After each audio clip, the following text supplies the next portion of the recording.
الحمد لله رب العالمين الصلاة والسلام على سيد الأنبياء والمرسلين أما بعد أعوذ بالله من الشيطان الرجيم بسم الله الرحمن الرحيم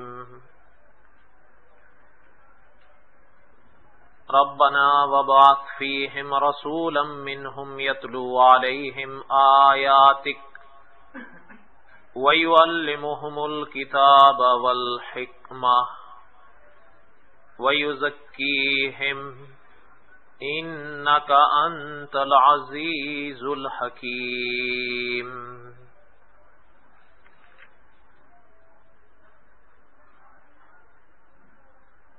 صدق الله العظيم وبلغنا رسوله النبي الكريم ونحن على ذلك لمن الشاهدين والشاكرين والحمد لله رب العالمين. اللهم صل على محمد وعلى آل محمد كما صليت على إبراهيم وعلى آل إبراهيم إنك حميد مجيد. اللهم بارك على محمد وعلى آل محمد كما باركت على إبراهيم وعلى آل إبراهيم إنك حميد مجيد.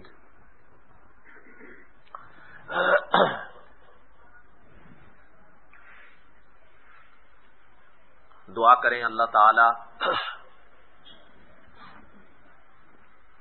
اس تقریباً سوا گھنٹے میں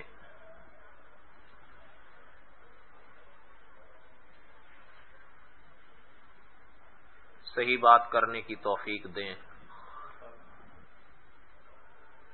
اور یہ ٹوٹی پھوٹی جو بھی محنت ہے جن کی بھی ہے دعا کریں کہ اللہ تعالیٰ اس کو قبول فرمائے.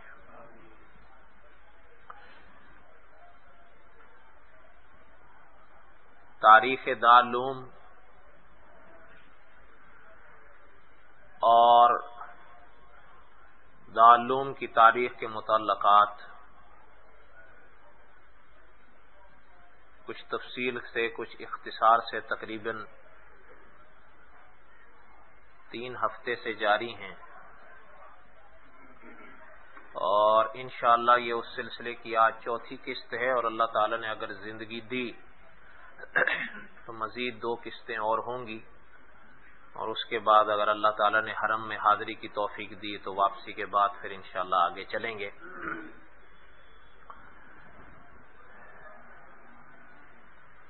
آج سے تقریباً 2 ہفتے پہلے تاریخ دارالعلوم کے ضمن میں ہی تمہید کے طور پر ایک مناظرے کا ذکر ہوا تھا جو مناظرہ مولانا رحمت اللہ کیرانوی رحمت اللہ علیہ کے اور پادری فنڈر صاحب کے درمیان میں تھا، جو بالکل ابتدائی چند باتیں میں نے عرض کی تھیں اور اس کے بعد اس دور کی تاریخ کے پس منظر میں ہی سارا وقت لگا کہ اس وقت کیا تھا اور بعد میں کیا بنا.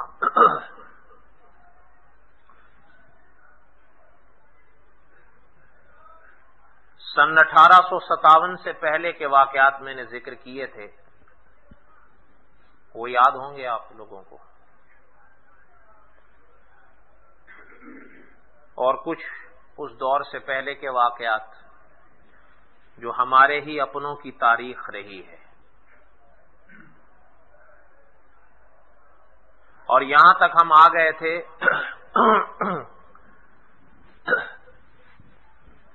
کہ دہلی پر اور پھر پورے ہندوستان پر، بلکہ پورے ہندوستان پر مغلیہ سلطنت کا جھنڈا ہٹا دیا گیا اور برٹش کا جھنڈا لہرایا گیا.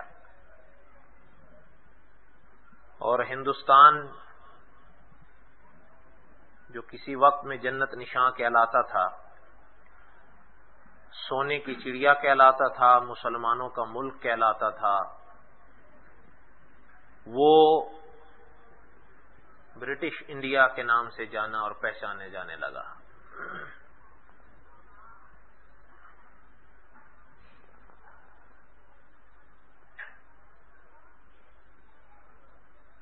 یہ ملک جسے ہندوستان کہتے ہیں، اس وقت جہاں اب پاکستان ہے، جہاں اب بنگلہ دیش ہے، ان تمام خطوں کو اس وقت ہندوستان کے ایک ہی لفظ سے ادا کیا جاتا تھا۔